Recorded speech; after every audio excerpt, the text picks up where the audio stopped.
Okay, good afternoon, students. So, this is your part 2 topic. Yesterday, I showed you about the prevention of infectious disease, which is the part 1, and this is the part 2. Okay, so yesterday we have spoken about prevention of infectious disease, how it happens, and what we should do to prevent from the infectious diseases. So now I'll be teaching you what happens, what is immune system, what is immune response, how it works, and what is the definition of immunization, and what is vaccination and what are the different types of vaccinations. Okay, so today I'll be teaching you this. Okay, so let's discuss. So see, first of all, we should know that how the immune system occurs and what is the immunization process. So आपने देखा होगा कि immune system जो है वो हमारी body को हमेशा डिजीज़ से बचाता है, ठीक है। और हमारा जो इम्यून सिस्टम होता है वो नेचुरली ऑकरिंग करता है, ठीक है, ना कि किसी और चीज़ से। जब तक हमारा नेचुरल बॉडी इम्यून नहीं रहता है तब तक हमें एक्सटर्नल इम्यून सिस्टम की ज़रूरत नहीं पड़ती है, ठीक है। सो क्या होता है इम्यून सिस्टम में कि हमारे जो खुद के जो सेल्स हैं, ठीक है, हमारे जो खुद के सेल्स हैं वो रिकग्नाइज़ करते हैं और फिर उसके रिकग्नाइज़ करते हैं क्या, कुछ जो भी माइक्रोब्स अगर हमारी बॉडी में एंटर कर देती है, ठीक है, जो कि बहुत हार्मफुल होती है, और अगर हमारे सेल्स उस चीज़ को रिकग्नाइज़ कर लेते हैं और उससे फाइट करने के लिए एक सब्सटेंस प्रोड्यूस करते हैं, उससे फाइट करने के लिए एक सब्सटेंस प्रोड्यूस करते हैं, जिन सब्सटेंस को हम क्या कहते हैं, इम्यून रिस्पॉन्स। और वो इम्यून रिस्पॉन्स किससे होता है, पहला है आपका एंटीजन एंड दूसरा है आपका एंटीबॉडी, ठीक है।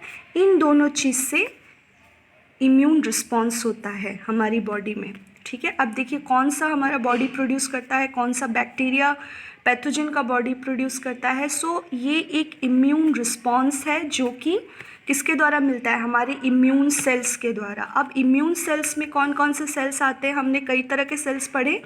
तो इम्यून सेल्स में आपका आता है एक टी लिम्फोसाइट्स, यहाँ पे नाम लिख देती हूँ, T lymphocytes and B lymphocytes, मैंने यहाँ पे नाम लिख दिया। सो ये जो सेल्स हैं टी लिम्फोसाइट्स और ये बी लिम्फोसाइट्स, ये क्या प्रोड्यूस करते हैं, ये इम्यून रिस्पॉन्स सब्सटेंस प्रोड्यूस करते हैं। और वो सब्सटेंस किसी भी माइक्रोब के एंट्री के बाद उससे फाइट करना स्टार्ट करती है, और फाइट करने के बाद वो क्या होता है, एनगल्फ हो जाता है, किसके द्वारा, न्यूट्रोफिल्स के द्वारा। न्यूट्रोफिल्स भी एक तरह का क्या है, सेल है, न्यूट्रोफिल्स। सो न्यूट्रोफिल्स के द्वारा वो एनगल्फिंग हो जाता है और फिर वो डिस्ट्रॉय हो जाता है। So this is the process of immune system and this all is naturally occurring immune system. हमने कोई भी वैक्सीन अभी तक अप्लाई नहीं किया है, हम आगे पढ़ेंगे, मैं आगे बताऊंगी वैक्सीनेशन कब यूज़ होता है, इम्यूनाइजेशन क्या होता है। अभी देखिए ये हमारी बॉडी का नेचुरली ऑकरिंग इम्यून सिस्टम है, इसीलिए ये कब प्रोड्यूस होगा हमारी बॉडी में, इसके द्वारा, टी लिम्फोसाइट्स और बी लिम्फोसाइट्स के द्वारा। और ये टी और बी इसके टाइप्स हैं, लिम्फोसाइट्स के टी और बी दोनों टाइप्स हैं, ठीक है। सो ये कब प्रोड्यूस होगा, जब आप किसी हेल्दी डाइट पे या फिर प्रॉपर अमाउंट ऑफ फूड जब आप कंजर्व करोगे, तब आपके इम्यून रिस्पॉन्स होंगे बॉडी में, और वो इम्यून रिस्पॉन्स किसी भी पैथोजेनिक बैक्टीरिया को डिस्ट्रॉय कर सकता है, ठीक है। यहाँ तक क्लियर है। अब देखिए अब मैं जो प्रोसेस बताने जा रही हूँ उसका एक प्रोसेस है। देखिए कि क्या होता है कि ये एंटीजन, अब एंटीजन और एंटीबॉडी की बात करते हैं। ये है सब्सटेंस, ये केमिकल सब्सटेंस है, ठीक है। अब ये जो केमिकल सब्सटेंस है ये कैसे रिएक्ट करता है, जैसे कि एंटीबॉडी और एंटीजन, मैं ड्रॉ कर देती हूँ यहाँ पे।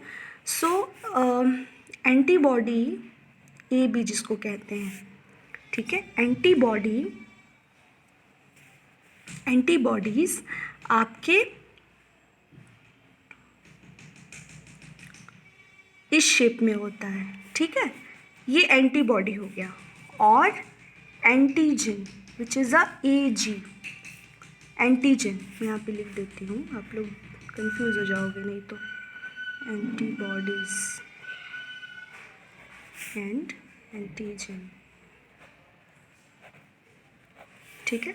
अब ये देखो मैंने यहाँ पे एक डॉटेड मैंने डायग्राम बना दिया। ये एंटीबॉडी है, ये एंटीजन है।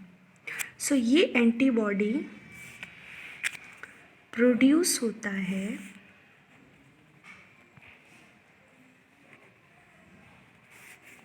किसके द्वारा, बी सेल्स और टी सेल्स के द्वारा प्रोड्यूस होता है। क्या, एंटीबॉडी। और ये एंटीजन प्रोड्यूस होता है माइक्रोब के द्वारा, ठीक है। माइक्रोब्स के द्वारा एंटीजन, जो भी माइक्रोब होते हैं उनके अपने एंटीजन्स होते हैं, और फिर ये एंटीजन एंटीबॉडी से क्या करता है, बाइंड करने की कोशिश करता है ताकि आपके सेल को क्या कर सके, डिस्ट्रॉय कर सके। अब देखिए ये एंटीबॉडी बनता नहीं है, जब माइक्रोब की एंट्री होती है तब उससे रिलेटेड एंटीबॉडी हमारा सेल जो है वो प्रोड्यूस करता है। अब देखिए यहाँ पे क्या हो रहा है, जैसे कि मैं कुछ माइक्रोब्स बना देती हूँ, जैसे कि बैक्टीरिया आप ले सकते हो, ठीक है, डोंट माइंड, बैक्टीरिया आप ले सकते हो, ओके। मैंने कुछ बैक्टीरिया ले लिया है। अच्छा अब देखिए, सॉरी, मैंने कुछ बैक्टीरिया ले लिया है और मैंने यहाँ पे जो है वो मेरा एंटीबॉडी है, ओके। देखो ऐसे कुछ करके एंटीबॉडीज़ है, ठीक है। और बैक्टीरिया है, इसके एंटीजेंस, ध्यान दीजिएगा आप सब, एंटीजेंस।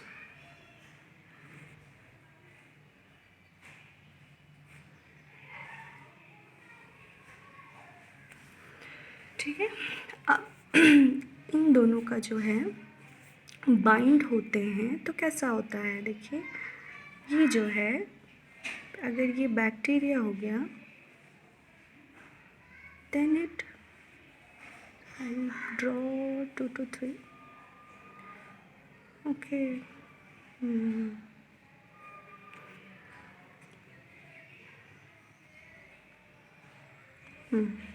ठीक है ना।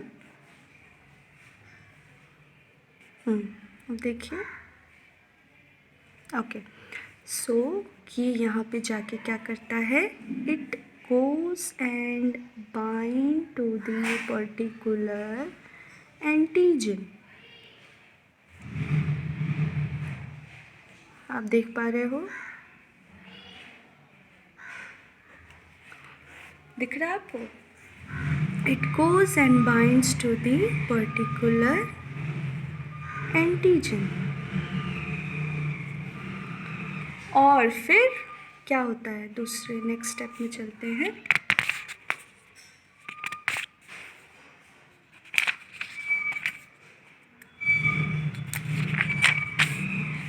फिर क्या होता है, देन मैंने क्या बोला था, न्यूट्रोफिल्स।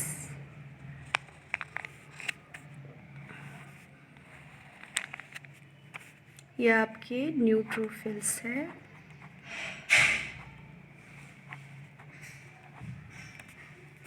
सो जो आपके एंटीजन है, जो आपके एंटीजन एंटीबॉडी कॉम्प्लेक्स, इसको क्या बोलेंगे?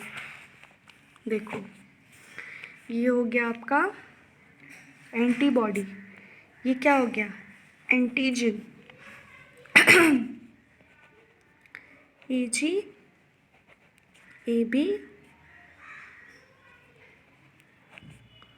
कॉम्प्लेक्स।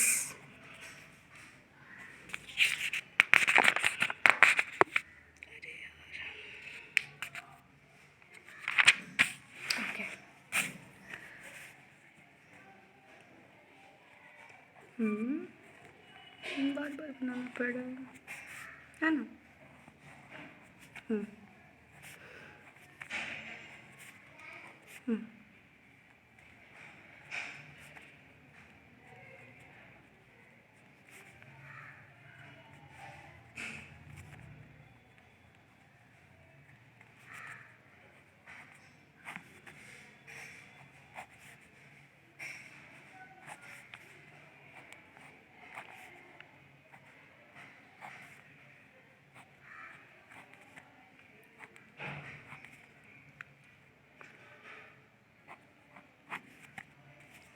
ठीक है। सो अब क्या करेगा, ये जो है वो क्या करेगा? एनगल्फ कर लेगा। कौन? न्यूट्रोफिल। न्यूट्रोफिल इस एंटीजन एंटीबॉडी को एनगल्फ कर लेगा और इस प्रोसेस को बोलते हैं फैगोसाइटोसिस। ठीक है, फैगोसाइटोसिस, इस प्रोसेस को फैगोसाइटोसिस बोलते हैं। और इस तरह से दी माइक्रोब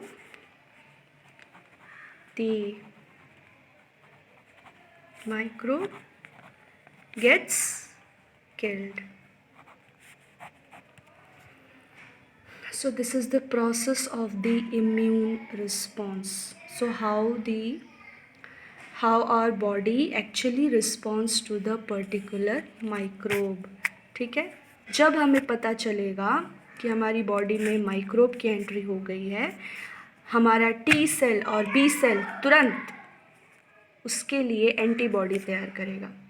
जब उसको पता चलेगा कि माइक्रोब में जो एंटीजन है, जब कोई एंटीजन एंटर करता है तो उसको बाइंड करने के लिए तुरंत एक्टिव हो जाता है हमारा बी सेल और टी सेल, जो भी इम्यून सेल है हमारी बॉडी में, और वो उसी के लिए वैसा ही एंटीबॉडी प्रोड्यूस करता है और फिर एंटीबॉडी एंटीजन कॉम्प्लेक्स बनाता है। और फिर ये जो है न्यूट्रोफिल्स जो कि हमारे बॉडी में रहता है, ये सेल के द्वारा एनगल्फ कर लिया जाता है और इस प्रोसेस को हम लोग फैगोसाइटोसिस बोलते हैं। और इस तरह से न्यूट्रोफिल्स में वो एंटीजन एंटीबॉडी कॉम्प्लेक्स क्या हो जाता है? डिस्ट्रॉय हो जाता है और फिर माइक्रोब हमारी बॉडी का मर जाता है और इस तरह से वो कोई भी इन्फेक्शन हमारी बॉडी में नहीं कर सकता है। So this is the naturally occurring immune response into our body. ठीक है, अब हम पढ़ेंगे इम्यूनाइजेशन। इम्यूनाइजेशन क्या होता है? Immunisation, so what do you mean by immunisation? जब हमारी बॉडी में फर्स्ट टाइम कोई भी इन्फेक्शन होता है, ठीक है, मैं बोल दे रही हूँ कि जब हमारी बॉडी में फॉर द फर्स्ट टाइम अगर कोई इन्फेक्शन होता है तो हमारा इम्यून सेल उसको रिमेंबर कर लेता है, याद कर लेता है। ठीक है, ठीक है, और फिर उससे फाइट करता है। ठीक है, फिर दूसरी बार जब वो इन्फेक्शन हमारी बॉडी में एंटर करता है तो पिछली बार की तरह वो गलती नहीं करता। पिछली बार उसको नया रहता है उसके लिए कि मैं कैसे फ़ाइट करूं, ये तो नया है। फिर उसके लिए पर्टिकुलर एंटीबॉडी में कंफ्यूज हो जाता है, तो एंटीबॉडी प्रोड्यूस उससे फ़ाइट करने के लिए करता है, फ़ाइट तो करता है इम्यून सेल, हमारी बॉडी हमेशा फ़ाइट करती है।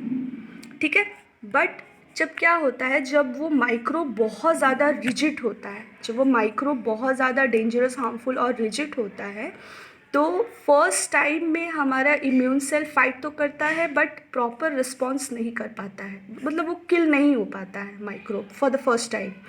फिर जब वो सेकेंड टाइम होता है, इन्फेक्ट करता है हमारी बॉडी में, वही माइक्रोब जब सेकेंड टाइम एंटर करता है तो उस टाइम इम्यून जो सेल है वो रिमेंबर रखती है, पहले कहती है कि पहली बार जो मैंने गलती की अब वो दोबारा नहीं होगा, तो पहले बार में ही उसको रिमेंबर कर लेता है कि वो इन्फेक्शन उस माइक्रोब को रिमेंबर कर लेता है, उसके एंटीजन्स को रिमेंबर कर लेता है। और दूसरी बार जब वो माइक्रोब एंटर करती है तो जैसे पहले गलती की थी उसने दोबारा वो गलती नहीं करता है, वो उसको ख़त्म करने के लिए और विगरसली इम्यून सेल्स क्या करते हैं, फाइट करते हैं तुरंत, और इस तरह से सेकेंड चांस में माइक्रोब किल्ड हो जाता है, मर जाता है। तो इसीलिए हमारा इम्यून रिस्पॉन्स जो है वो बहुत ज़्यादा स्ट्रांग होना चाहिए, ठीक है, हमारी बॉडी में, तभी वो फर्स्ट अटेम्प्ट में ख़त्म कर सकता है। और फिर जब फर्स्ट अटेम्प्ट में जब वो रिमेंबर कर लेगा, रिकग्नाइज कर लेगा, तो सेकेंड अटेम्प्ट में वो माइक्रोब बिल्कुल ख़त्म हो जाएगा। सो वही उसी को हम कहते हैं इम्यूनाइजेशन, ठीक है। मैं बुक का डेफिनेशन आप लोगों को बता देती हूँ। देखिए इम्यूनाइजेशन क्या होता है, when the immune system first encounters an infectious microbe, it responds against it and then remembers it specifically. So the next time that particular microbe or a close relative enter the body, the immune system respond with greater vigor. This eliminates the infection even more quickly than the first occurrence of the disease. This is the principle of immunisation. मतलब पहली बार जब encounter होता है तो वो respond करता है, ठीक है, बट वो किल्ड नहीं हो पाता है, फिर वो रिस्पॉन्ड वो याद रख लेता है। फिर जब सेकेंड टाइम वही माइक्रोब जब एंटर करता है, ठीक है, तो उसको क्या करता है, it respond with a greater vigour, फिर उसको सेकेंड टाइम में वो क्या कर देता है, वो उसको ख़त्म कर देता है, एलिमिनेट कर देता है more quickly than the first time compare to first time. Second time में उसको क्या करता है, तुरंत एलिमिनेट कर देता है, और इस तरह से एनकाउंटर होता है हमारा बॉडी, और इस तरह से कोई भी इन्फेक्शन क्या हो जाता है, डिस्ट्रॉय हो जाता है। और इसी प्रोसेस को हम लोग कहते हैं इम्यूनाइजेशन, ठीक है, इसी को हम लोग कहते हैं इम्यूनाइजेशन। सो इस वीडियो को आप लोग देखिए और समझिए, जहाँ कोई डाउट लगता है पूछिए।